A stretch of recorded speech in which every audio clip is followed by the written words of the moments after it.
Tolong saya.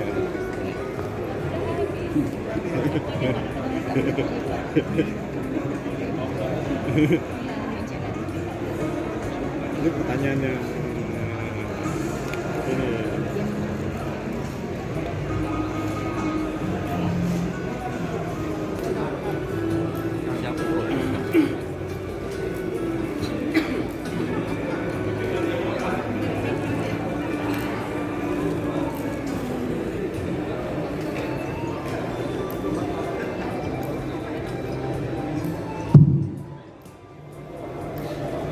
Hadirin dimohon berdiri.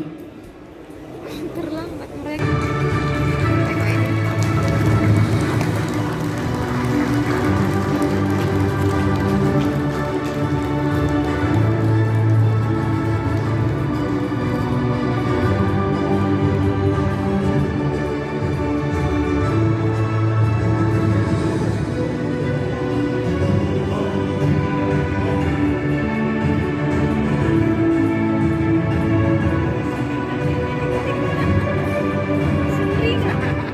Masuk yang nggak punya kewenangan apapun.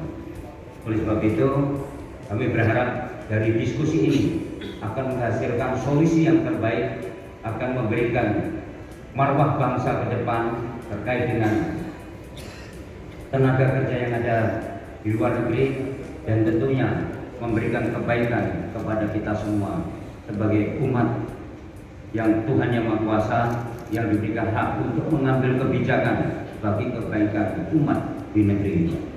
Demikian yang dapat kami sampaikan. Sekali lagi kami mengucapkan selamat datang dan selamat berdiskusi. Permohonan maaf dari kami apabila ada kata-kata yang kurang pas dan kata-kata yang salah. Akhirnya kami akan akhiri, tapi sebelum kami akhiri perkenankan kami membaca pantun sebagai wujud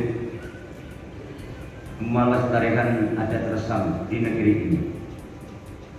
Saat gurindang kita dendangkan, berdendang pasal satu persatu. Diskusi publik PP 2MI diselenggarakan. Semoga menghasilkan solusi yang inovatif. Dengan kerukunan yang selalu terpatri, bersama kita dukung kemajuan negeri. Demikian yang dapat kami sampaikan. Dalam kesimpulan kami mohon maaf, kami akhiri.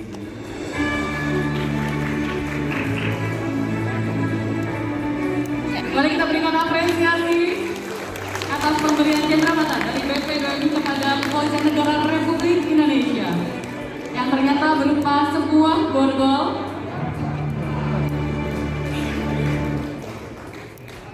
Salam sejahtera untuk kita semua.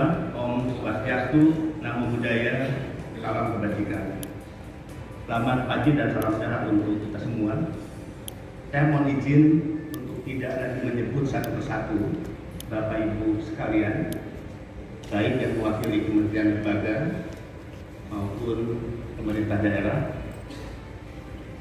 forum komunikasi pimpinan daerah, organisasi kemasyarakatan, organisasi keagamaan, dan organisasi kepemudahan. Juga jajaran pemerintah daerah baik Kepulauan Riau maupun Kota Batam. Tentu tidak mengurangi rasa hormat kami kepada Bapak Ibu sekalian, terlebih khusus Bapak Ibu para tamu undangan. Yang terhormat Bapak Dr. Muhammad Mahfud MD, Menko Polhukam Republik Indonesia, yang kita memberikan apresiasi. Bapak telah menjadi sumber semangat bagi kami. Mereka yang awalnya tidak memiliki semangat menjadi memiliki semangat. Mereka yang hampir hopeless seperti saya akhirnya memiliki harapan, dan kita yang hampir hilang keberanian ketika melihat Pak Mahfud, akhirnya kita memiliki keberanian yang sangat luar biasa. Dapat menjadi energi positif bagi bangsa ini dan juga bagi kita semua yang hadir.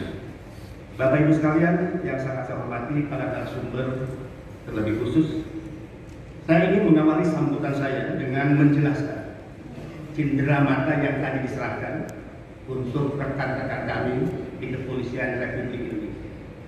Cendera mata sebuah borgol yang tadi saya serahkan langsung kepada Bapak Wakapolda Kepulauan Riau.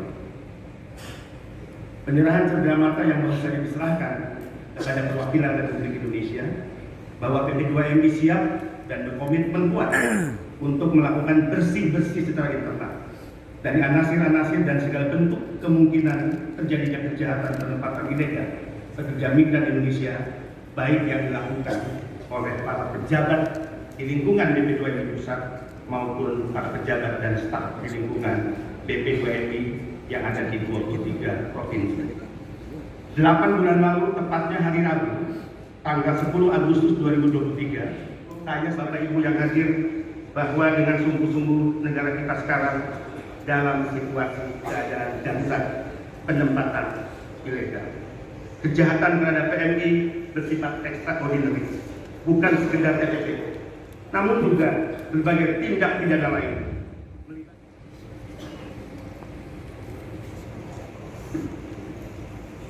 Assalamualaikum warahmatullahi wabarakatuh. Salam, Om Swastiastu, Namo Buddhaya, salam dan sejahtera untuk kita semua. Terhormat Bapak Benny Ramdhani, Kepala BPI, Ibu Kristina Aryani, kasih PRRI,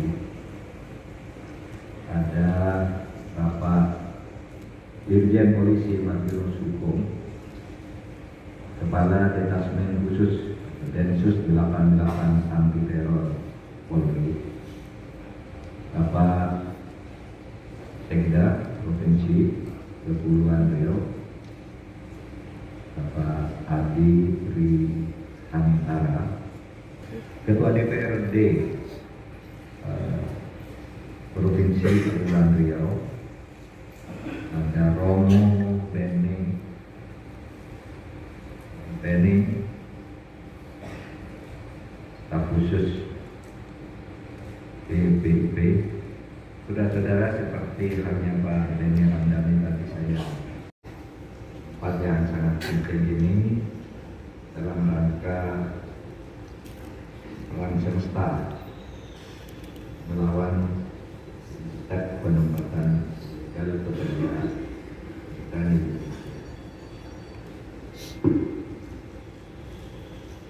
perang semesta itu adalah perang gunakan semua sumber daya yang kita miliki untuk memerangi penempatan secara ilegal pekerja migran Indonesia ini yang ternyata itu sangat banyak. Pak Benny sebut data dari World Bank, 9 juta pekerja di Indonesia, tapi separuhnya itu tidak melalui prosedur yang benar. 4,6 itu legal. Yang tercatat secara resmi kembali 4,6, yang tercatat secara resmi dengan layani berpaspor dan sebagainya, siapa yang ngirim itu hanya 4,6, yang sisanya itu legal.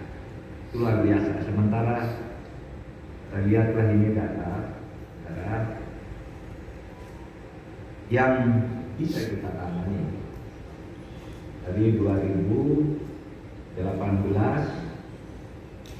sampai dengan 2022. Permasalahan TPPO dari tahun ke tahun semakin menunjukkan tren peningkatan.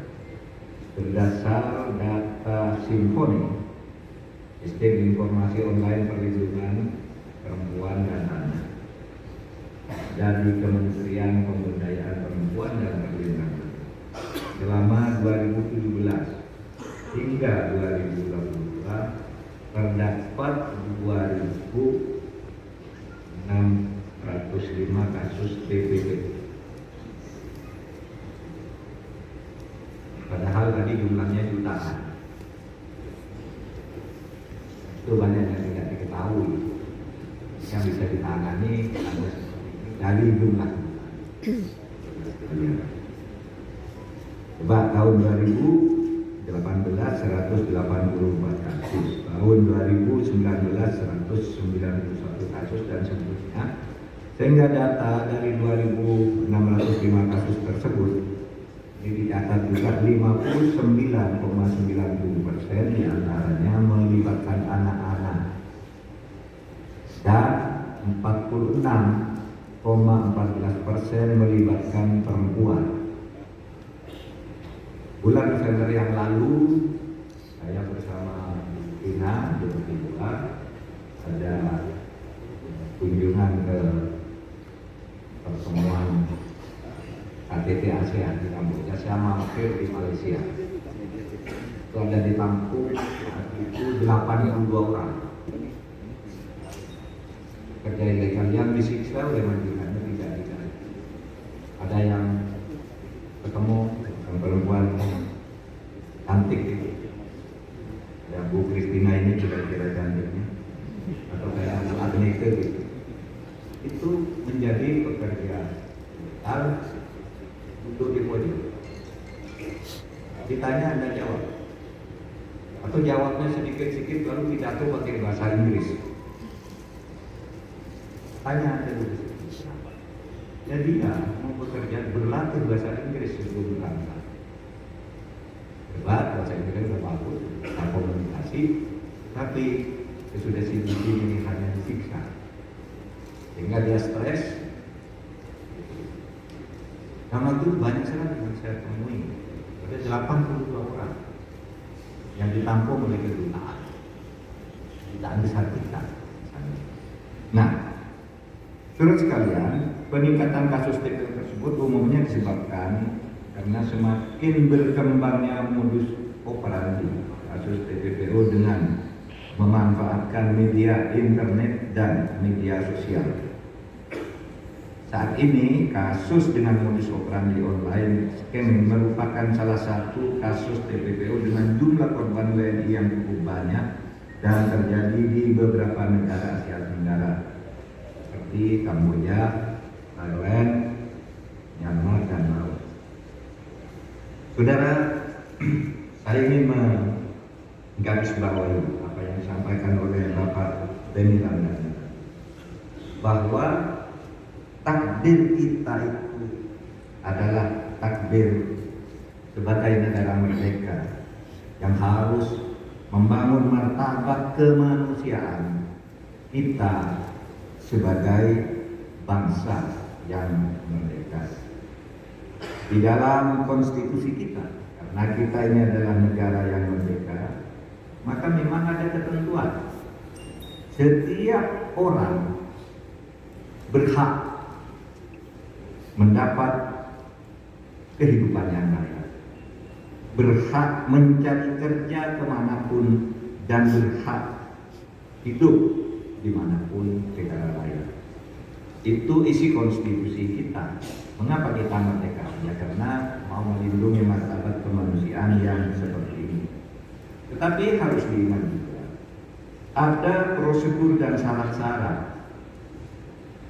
Karena negara itu bertugas melindungi segenap bangsa dan seluruh tumpah darah Indonesia itu, artinya menentukan syarat-syarat agar semua yang mencari pekerjaan di luar negeri atau di dalam negeri sendiri itu mendapat perlindungan keselamatan. Kan dalam urusan yang kita diskusikan sekarang ini, misalnya tadi pemerintah serius sehingga membentuk BP2MI.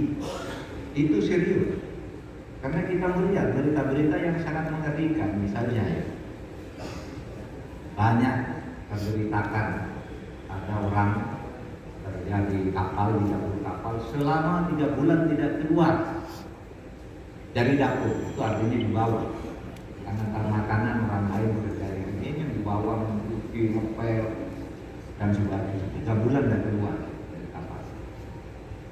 Baru ada orang menarik ketika dia sakit, bawa ke dokter kapal. Orang Indonesia yang kenal bertanya baru ketahuan. Dan yang seperti itu banyak. Seringkali ada dugaan kapal ditenggelamkan.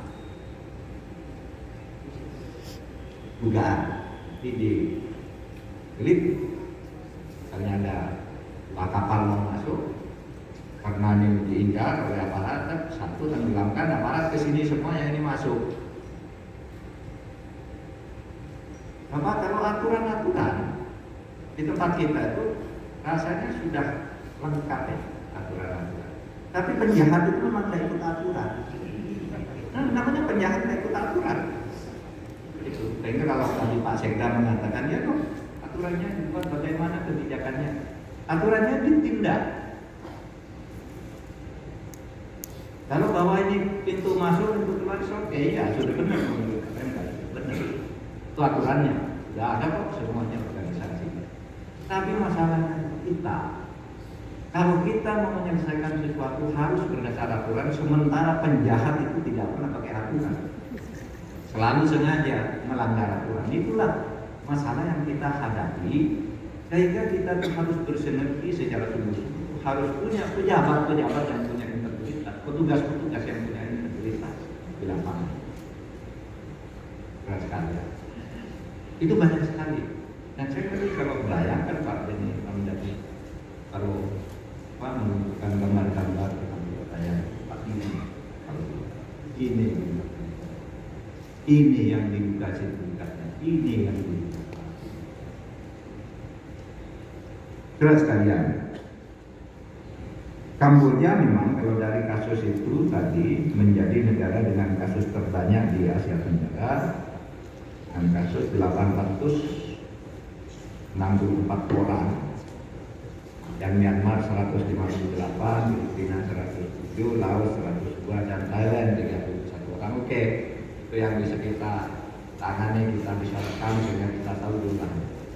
Tapi yang tidak kita ini tadi kalau lihat sampaikan Pak Ramdhani, gambar-gambar yang mengerikan, orang disiksa sampai matanya nggak bisa kedip lagi, cacat seumur hidup. Ada tadi yang orang hanya pulang mayatnya, kan jahat sekali, keji sekali. Oleh sebab itu, saudara sekalian, kita harus bersinergi lakukan tindakan-tindakan yang lebih tegas terhadap ini dan lebih jelas. Terkadang kalau orang-orang itu kan melakukan kejahatan berlindung di balik aturan. Padahal saya sering katakan ini saya jadi hakim, tahu cara memainkan aturan-aturan ini. Kalau mau menghindar caranya pakai pasal ini, kalau mau lolos pakai pasal ini. Macam-macam bisa dicari. Nah justru itu yang harus kita perangi, akal-akal menggunakan aturan itu yang banyak. Kalau aturan ini nanti sesudah dibaca gitu paling oh menurut pasal sekian ini sekian, pasal sekian ini sekian, ini nggak boleh begini, atasnya begini. Ya, normatif. Nah kadang-kadang kita harus melakukan langkah-langkah itu ya, harus dengan norma. Misalnya begini, kalau sindikat itu polanya jelas. Siapa yang mengirim dari mana, siapa yang menerima, siapa yang amankan, lalu yang ngurusin di imigrasi siapa, pegawai imigrasinya siapa, daftarnya itu sudah dibuat, diskusi dengan Kadinsus. Caranya, tunggu di sana siapa, setor uangnya siapa. Bahkan karena ini, saya ini di sini tadi malam, tidak ada yang tahu sindikat. Tunjukkan Pak Kadin, Pak, dengan sindikat. Malam ini juga Bapak Adis, mereka sudah berhubungan nih. Itu ada Kaminku, kita ketemunya di Migamul aja. Ya, tadi malam ini. Mereka ini demikian pula jangan ketemu di pelabuhan. Karena ada nih nama-nama orang begini ini. Kadang-kadang kita pura-pura tidak tahu kalau Pak Ramdhani itu sudah jelas musuh kita siapa pelakunya. Nah, ini apa? Karena setoran-setoran itu kapan? Saya juga Romo Pascalis kemarin diskusi. Ini modus-modus. Terus sekalian, secara internasional. TPPU adalah tindak pidana internasional. Dulu sudah dituangkan di dalam konvensi PBB untuk menentang tindak pidana transnasional yang terorganisasi. Konvensi ini telah kita ratifikasi. Kita sudah punya undang-undang beneran ini, yaitu Undang-Undang Nomor 5 Tahun 2009. Masih kurang. Itu di ASEAN. ASEAN juga sudah membuat konvensi ASEAN menentang perdagangan orang, khususnya perempuan dan anak. Ini kemudian diratifikasi juga dengan Undang-Undang nomor 12 tahun 2011. Strukturnya kita bentuk satu badan sendiri, sehingga ada PT2MI. Dibuat lagi satgas oleh pemerintah melalui Perpres agar bersinergi mengungkap hal-hal mulai dari ujung, dari hilir ke hulu. Hilirnya itu kan tadi Pak Sekda dari berbagai daerah. Kita sudah identifikasi ini masalah pendidikan, ini masalah apa, masalah rahasia, ini masalah dukcapil, ini masalah apa gitu sudah diidentifikasi. Makanya dibentuk satgas. Nah, sehingga kalau saya katakan perang semesta itu, ya semua sektor dari sumber daya yang dimiliki oleh negaranya harus bergerak. Bahkan alam pun bergerak kalau dalam perang semesta berencana itu. Misalnya kalau kita punya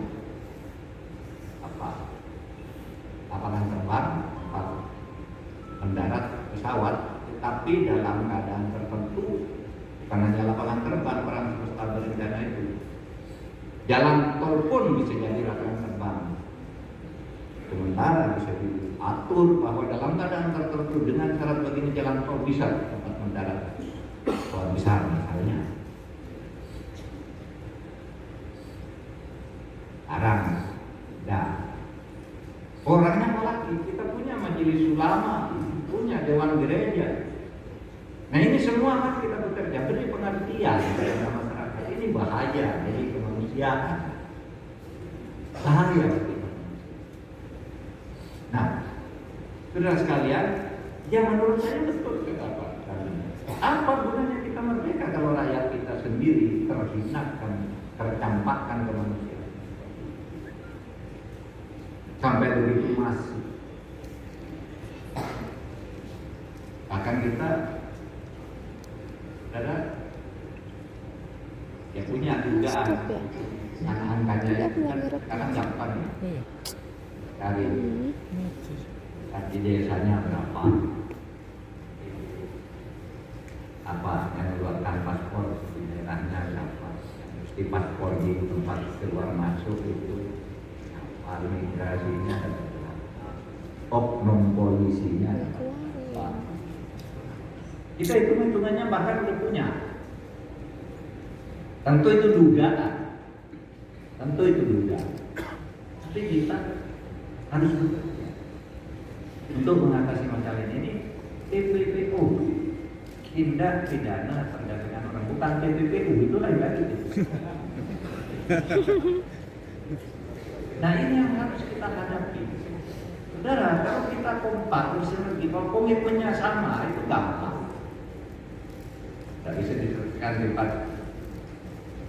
pelabuhan, paten atau kota masuk. Tidak bisa di situ masuk ke pusat. Asal sama ya pikirannya. Ini persoalannya kan sering di berbagai tempat itu. Ini dipotong. Sudah masuk kantor polisi, susah-susah nangkapnya Pak Benny Ramdhani. Nanti di pengadilan hanya 2 bulan. Bandarnya itu, pengakuannya itu. Saya dengar ada pengakuan dari sebuah daerah di awal itu berapa? Biasanya hanya SMA perempuan. Ketemu, tangkap, maju ke pengadilan, cuma hukum berapa? 6 bulan. Sementara profil itu kayak profilnya dia bukan pengusaha, bukan kekayaannya luar biasa banyak. Sesudah itu dilepas bekerja lagi. Ini juga soal pengadilan juga, tetapi bukan pengadilan semata-mata. Terkadang di kita itu membuat pasal-pasalnya kurang ketat.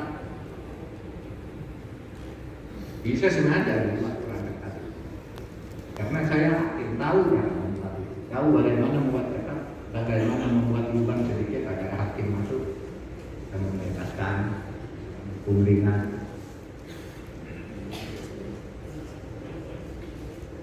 Saudara sekalian,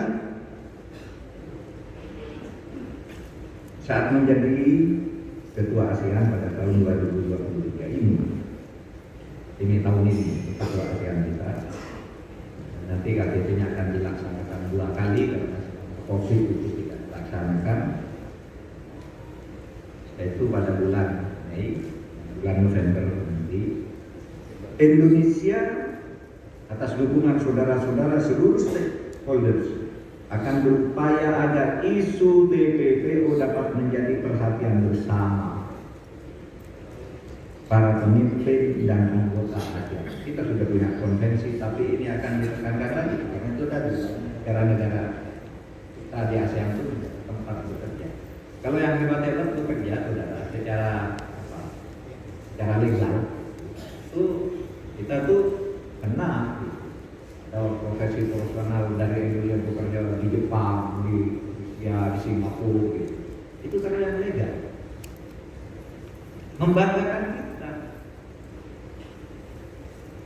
Ada yang tamu, ahli ini, ahli itu, kita hebat-hebat. Tapi ini nih, yang jual beli, perdagangan orang, itu yang kadang-kadang membuat kita terhina di depan bangsa-bangsa lain.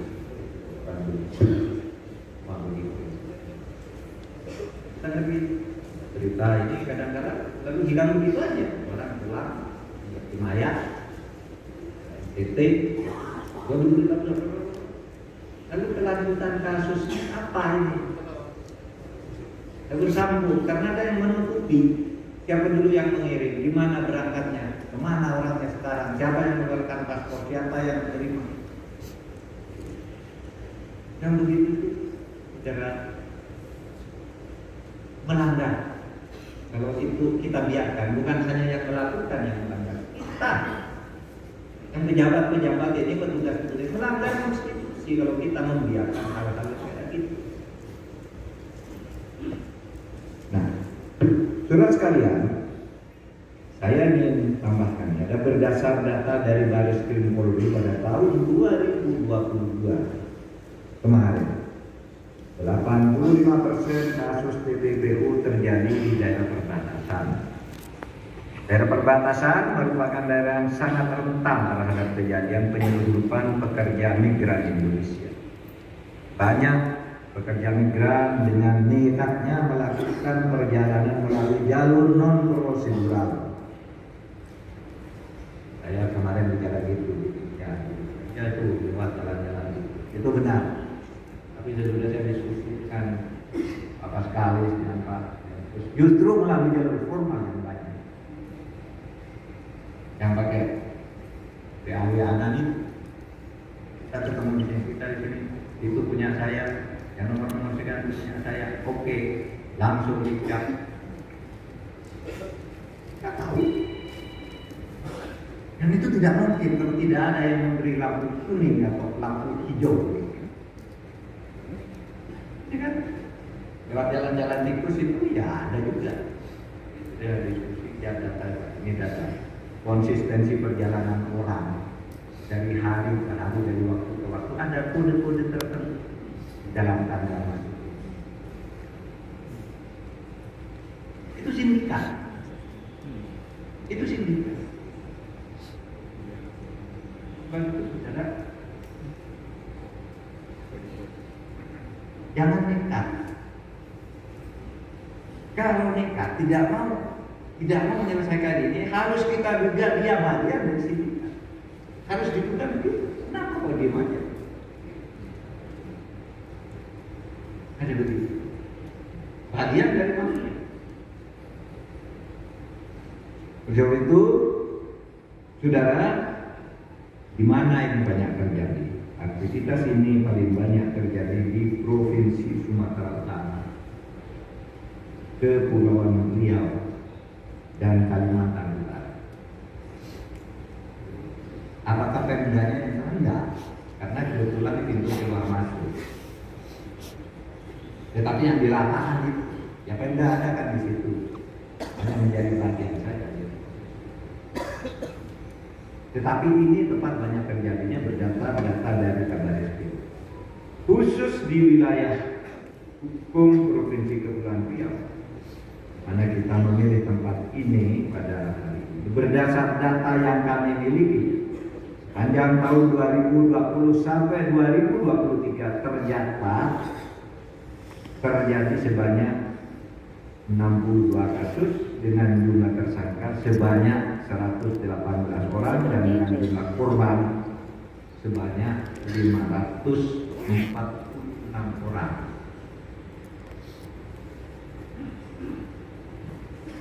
Atas hasil yang diapa ini kita tetap waspada karena masih banyak tadi. Karena kalau angka statistiknya seperti sampaikan Pak Ramdhani tadi belum banyak. Nah, surat saya ini mengatakan BP2MI itu adalah lembaga negara, institusi resmi pemerintah untuk mengatasi ini. Jadi kerjasama dengan BP2MI, semua Pemda, semua pelabuhan, keimigrasian dan lain-lain itu harus dilakukan dengan benar. Jangan dianggap BPM ini LSM apa ini? Karena ada lembaga negara, ada undang-undangnya, ada perpresnya, ada PP-nya. Sehingga kesulitannya itu kerja ke sini nggak bisa, ini nggak bisa. Kantor di sini diusir. Boleh begitu. Ini lembaga negara. Untuk kerja kita, untuk kebaikan kita bersama, untuk kebaikan kita bersama. Nah, Bisa. di sini kalau kita lihat, mengapa aktivitas pekerja migran Indonesia melalui jalur secara lebih banyak terjadi? Yang ada diidentifikasi satu, kurangnya kesadaran masyarakat. Apa kesadaran masyarakat? Sadar itu artinya tahu dan mau. Tentang pencucian orang itu apa sih? Oh, saya tahu itu pencucian orang. Tapi mau melaksanakan aturannya. Ada yang tahu tapi tidak mau karena menikmati. Nah, itu kesempatan yang dapat Tuhan. Tapi ada yang mau nih, tapi tidak tahu. Apa itu? Mau saya ikut ini, tapi saya tidak tahu di mana. Maka ada diskusi hari ini. Kesadaran masyarakat kurang, maka yang diundang nih stakeholder sini, HAM, tahu, PSK, kalau lembaga-lembaga sudah tahu. Tapi yang di sini kita mengundang aktivis gerakan, Majelis Ulama, NU, Muhammadiyah, dan dari institusi yang punya jalur dari pusat sampai ke daerah harus diasumsikan tahu. Tinggal kita mau atau tidak. Ada yang mungkin yang dari luar pemerintahan itu mau, tetapi tidak tahu. Kita beritahu sekarang. Tapi ada di pemerintahan itu tahu tapi tidak mau laksanakan. Nah itu nanti kesadaran. Seperti orang bicara kesadaran hukum. Dan hukum ya tahu hukumnya dan mau melaksanakannya. Orang yang tidak sadar hukum itu tahu tapi tidak mau. Atau mau tapi tidak tahu, tidak sadar. Gitu. Sama dengan ini. Kesadaran masyarakat ini. Kemudian kurangnya pengamanan di wilayah perbatasan, kurangnya kapasitas petugas itu sudah pasti menjadi keluhan di mana-mana. Kalau Pak kami tugasnya kurangnya maksimalkan yang ada. Jangan kalau tugasnya kurang lalu yang lain tidak dikerjakan, kalian tidak efektif, aja ya gitu-gitu aja lah. Gitu. Kalau orang beragama itu di dalam agama itu dalilnya dia Ramdhani ala yutrokul. Kalau kamu tidak bisa kerjakan jangan kerjakan. Yang bisa dikerjakan. Bisa lapor kita takut. Hanya bisa itu Pak, saya tidak bisa nih menghadapi orang ini. Apa? Agar koordinasi itu berjalan. Kasihan juga kemanusiaan dan memalukan kita sebagai bangsa. Kadang-kala ya kalau pekerja Indonesia itu saya pernah tuh negara kita Malaysia, orang-orang negara lain itu lancar sekali. Kita disuruh antri dulu di bawah, dibentak-bentak. Ini kan martabat kita. Itu kan jenis-jenis yang begitu bagian dari yang kita bicarakan tentang perdagangan orang. Kemudian juga ya polusi yang banyak. Polusi antara petugas dan sindikat. Jadi kalau orang mau mengungkap itu dikirimin realisasi, ditangkap kamu membuat fitnah. Kasus pelaporannya sendiri tidak jalan, dia sendiri dianggap itu fitnah, membuat orang lain takut. Itu polusi. Saudara, salah satu dampak yang ditimbulkan dari aktivitas PMI melalui jalur non-konsuler ini adalah keamanan dan keselamatan di perjalanan dan di tempat kerja. Adanya di perjalanan tapi kan apa kita pulang gajinya ditahan, ketemu dengan salah korban kemarin sekarang ditampung jelas alamat Polsa, tapi di sana nggak terus tolong oleh polisi setempat apa ketika dia minta pulang udah lama dia kerja di sini dan gaji tidak pernah ngirim uang ke ibu. Dia bekerja itu karena ingin kirim ke uang ke ibunya, tapi di sana dijadikan budak dan digaji. Yang begini-gini, kita masih kurang dengan orang ini. Selamatkan akhirnya kan, orang polisi yang baik nanti sudah diantar ke bandara lalu deportasi. Sekarang ditampung. Nah yang begini-gini, itu hanya kebetulan bagaimana yang belum kita ketahui karena sindikatnya sudah menerima di tengah jalan ada yang ngatur, ada lagi yang menyiapkan. Itu semua jaringan-jaringan saudara yang kita tahu kita tahu dalam bentuk dugaan-dugaan. Dan dugaan inilah yang kemudian harus kita konkretkan benar atau tidak. Klarifikasi ke publik, ini negara hukum, ini negara demokrasi. Kita sudah membentuk semua instrumen untuk melakukan ini. Makanya kita membentuk Komnas HAM ini. Kursi yang begini mari kita urus bersama dari posisi ada LPSK. Kalau nanti ada orang melapor, dia lapor ke situ. Anda jadi korban, lapor ke situ. Lembaga perlindungan saksi dan korban. Polisi tindak, kita bersinergi. Masyarakat juga mari ikut. Jika kalau bisa nanti Pak Ramdhani, masyarakat tokoh-tokoh agama itu diberi buatkan program untuk penasaran rekrutmen. Bahayanya bekerja non prosedural, bahaya sekali. Dan kita mari harus bertindak agar tidak sia-sia kita buat pelanggaran negara maupun lembaga ini. Itu lalu karena bertindak ada seperti lalu berhenti. Mari berhenti macam di sini, balik lagi ke sini kemana? Ayo kita kerjakan negara ini, kita bangun negara ini dengan sebaik-baiknya. Ini negara yang luar biasa hebat. Luar biasa hebat. Coba bayangkan aja apa yang tidak punya di sini. Saya dapat cerita sangat mengagumkan, banggakan. Waktu ketika jadi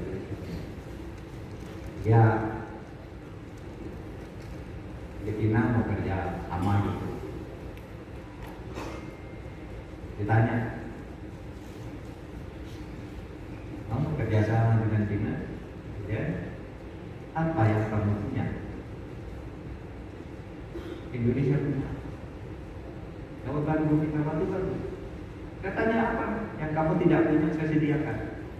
Karena kami punya apapun di negara kami. Nah itu. Apa betul? Ya betul saudara. Coba bayangkan kita tuh punya 17.508 pulau. Penduduknya sekarang 270 juta. Dengan bonus demografi yang sangat menjanjikan. Kita punya berbagai tambang yang kaya raya. Ya emas, ya nikel, ya batu bara, ya hutan, ya ikan apa juga. Punya semua. Sehingga ini kemerdekaan atas berkat rahmat Allah yang Maha Kuasa ini harus kita pegang sebagai amanah kita agar rakyat kita manusia menjadi manusia secara pelan. Apakah ada gunanya kemerdekaan? Ada. Kita sudah duduk di sini karena Indonesia merdeka dengan gagahnya kan. Menteri Kapolda di sini jaksa. Nah, coba kalau Indonesia tidak merdeka, ada, nggak bisa seperti itu. Kita sudah punya profesor berbagai ahli politisi, sudah kita punya sendiri, dan dijajah oleh orang lain. Nah, ini gunanya kemerdekaan. Sekarang manfaatkan sumber daya alam, sumber daya manusia yang kita miliki ini untuk kemakmuran rakyat, untuk keselamatan rakyat. Saudara sekalian yang terhormat, oleh karena itu kegiatan ini menjadi sangat penting dilaksanakan dalam rangka koordinasi, sinkronisasi, dan pengendalian agar tadi seluruh elemen itu bersinergi lah. Saya tidak tahu misalnya Densus 88 itu kan tugasnya tidak berkaitan langsung dengan ini error ya, dan orang, tapi ada irisan-irisan yang tiba-tiba ketemu ketika bicara itu ada ini yang bisa ini penjudian orang, perdagangan orang. Maka dia cerita di sana, Pak, ini misi terorismenya, tapi ada irisan-irisan yang kami temukan sesudah dari sisi di gambarnya. Saudara, kita punya alat dan tahu itu. Jadi jangan pura-pura, oh tidak akan ketahuan. Paling tidak gambar besarnya itu ketahuan. Detail-detail orangnya nanti kalau sudah di case building akan ketahuan. Nah, saudara, di Jakarta, Indonesia ini ada perpres yang baru itu tahun lalu nomor 22 tahun 2021. Sebenarnya ini merupakan perubahan dan pembaruan dari perpres tahun 2008. Ini apa? Tentang gugus tugas pencegahan dan penanganan tindak pidana perdagangan orang. Karena saya menjadi salah seorang ketuanya. Apa tugas saya? Ada dua. Satu, penanganan penegakan hukum. Kenapa saya hadir? Masalah hukumnya macam. Dan ingin saya umumkan bahwa kita tahu. Dan masalah pengembangan norma hukum mungkin diperlukan norma-norma baru dan diskusi ini nanti pada ini kalau ada Pak perlu aturan ini lapornya ke saya. Kalau penegakannya nanti kita dapat di Jakarta lintas. Jakarta itu kompak kok kalau yang begini. Coba kita building aja. Bangun kasus konstruksikan dari mana dan bagaimana. Apa hukuman? Apa sanksinya? Kita buat. Sepanjang tahun 2022 yang lalu, Kemenko Polhukam telah melakukan koordinasi, evaluasi, dan monitoring di dalam penegakan hukum dan pengembangan hukum yang dilakukan oleh Kementerian Lembaga. Ya. Hasilnya masih terdapat beberapa permasalahan yang harus dapat segera ditangani. Yaitu pertama, belum meratanya pemahaman dan persepsi aparat penegak hukum dalam mengidentifikasi dan menindaklanjuti kasus-kasus. Kesan kita nih ada nggak ngerti. Mungkin ada yang ngerti lalu dimainin tadi. Pakai pasal ini, pakai pasal ini, pakai aturan ini, pakai aturan ini. Gampang saudara, kalau saudara ada penjahat itu mau kita lindungi, oh enggak, ini pakai aturan ini aja bebas. Tapi ada orang tidak jahat, pakai aja dengan aturan ini, kena. Sehingga saya katakan hukum itu hati nurani sebenarnya. Bukan hanya norma-norma itu moral. Oleh sebab itu saya sering katakan, saudara tunduk kepada hukum di negara kesatuan Republik Indonesia berdasar Pancasila. Maka yang harus ditaati itu satu, norma hukumnya, aturan-aturannya, dan kedua moralitasnya. Karena Pancasila itu tidak mengajarkan moralitas, bukan hanya norma. Kalau norma itu orang tidak bermoral tidak dibolak-balik. Itu sebenarnya saya katakan Pancasila sebagai dasar negara itu ada nilai-nilai moral dan filsafat moralnya sudah diturunkan menjadi aturan, tapi ada yang belum, karena banyak sekali. Nah, maka norma di dalam masyarakat itu ada tiga. Pertama, norma kesusilaan, norma kesopanan, baru norma hukum itu hanya bagian kecil dari moralitas. Kadang-kadang orang main di norma hukum itu tanpa memperhatikan norma agama, kesopanan, kesusilaan, moralitas, karena hanya takut pada sanksi heteronomnya. Sementara sanksi heteronomnya, tapi yang muncul dari kesadaran moral bahwa ini jahat, jelek, berdosa, ada balasannya, itu tidak diatur. Nah itu persoalannya. Nah saudara, saya ingin mengakhiri ini. Kembali perkenankan saya menyampaikan ucapan terima kasih kepada tamu undangan yang Askar Merah Putih.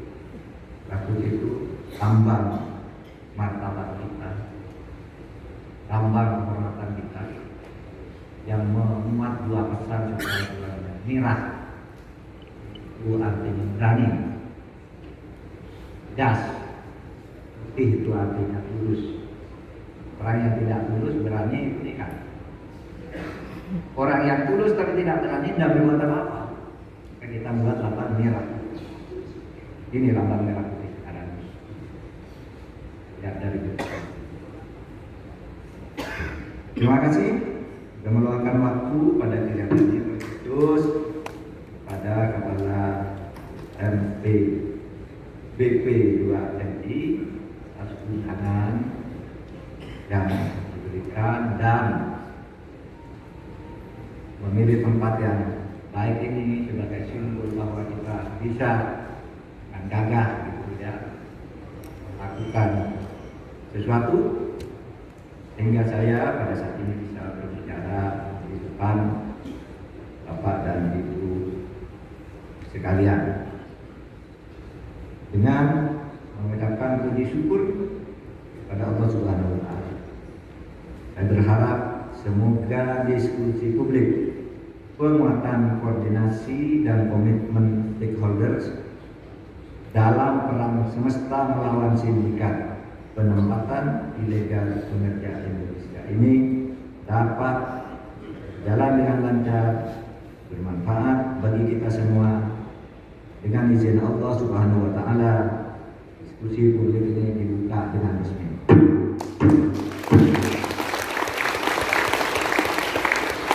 Assalamualaikum warahmatullahi wabarakatuh. Jadi kalau kita lihat unprocedural atau pekerja yang berangkat tidak sesuai dengan prosedur, itu bermacam-macam. Ada model dari pemalsuan dokumen, manipulasi data, dokumen yang tidak lengkap, mengabaikan prosedur ataupun mekanisme penempatan yang sudah diatur, tidak memiliki visa kerja dan lain-lain, baik berangkat sendiri ataupun juga dengan bantuan oknum kelompok. Sementara kalau korban TPPO, definisi dari undang-undang udah jelas ya, panjang sekali, perekrutan, pengangkutan, perampungan dan lain-lain untuk tujuan eksploitasi atau mengakibatkan orang tereksploitasi. Jadi Bapak Ibu belum tentu yang unprocedural itu korban TPPO. Nah, banyak juga yang unprocedural berangkat dan fine-fine aja gitu ya. Kalau dari temuan kami, kemarin kami juga masuk ke perkebunan di Malaysia dan lain-lain, ada yang berangkat unprocedural tapi sejauh ini tidak ada masalah. Tapi ada juga yang masalah, tadi saya sudah angkat, akhirnya ketika ada razia ketangkep, akhirnya harus menjalani hukuman di depo imigrasi untuk kemudian dideportasi. Saat ini kalau di wilayah kerja KBRI Kuala Lumpur ada 3.000 WNI yang siap menunggu untuk dideportasi, sementara kalau di wilayah kerja Pak Konjen di Johor Baru Tenggara ada di Senai Johor dan ada di Melaka. Kemudian tulang laut itu dari Batam Center, Harbor B, Tanjung Pinang, Putri Harbor, dari Harbor B, Tanjung Balai Karimun, Pasir Udang, Tanjung Pekeli, Muar, Kukup, Batu Pahat, Senai Airport, bangunan Sultan Iskandar, dari Singapura, Kompleks Sultan Abu Bakar, Pelabuhan Melaka, dan lapangan terbang Sari. Jadi ada 3 Pak yang ada di Johor ini jalur masuknya lengkap. Jalur darat dari Singapura masuk, jalur laut di pelabuhan-pelabuhan, jalur udara Senai dan lapangan terbang di Melaka.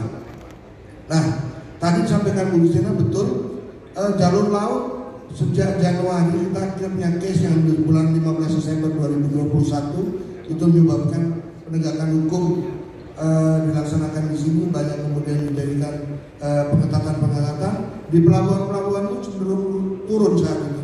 Di Tanjung Pekeli yang mereka menunggu nggak ada penghasilan. Transnational Organized Crime.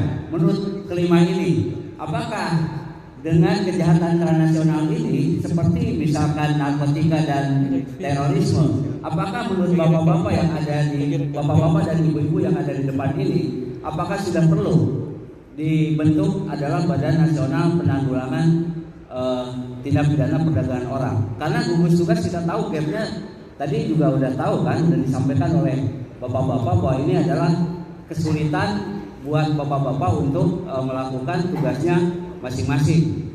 Bapak-bapak yang hadir di sini itu jangan lupa itu masuk di Perpres 22 2021. Artinya bapak-bapak yang hadir di sini adalah anggota gugus tugas. Gugus tugas tindak pidana perdagangan orang. Tapi apa yang terjadi dari paparan-paparan yang ada semua. Nah, kemudian juga itu juga catatan buat misalkan anggota DPR RI terkait dengan pengawasan. Nah, untuk misalkan Komnas HAM itu adalah lembaga negara yang independen, tidak sepatutnya masuk ke gugus tugas. Komnas HAM itu adalah melakukan pemantauan gugus tugas tindak pidana perdagangan orang, bukan masuk ke dalamnya. Nah, itu menurut saya. Terima kasih. Pak, saya terakhir Pak, saya pulang Pak.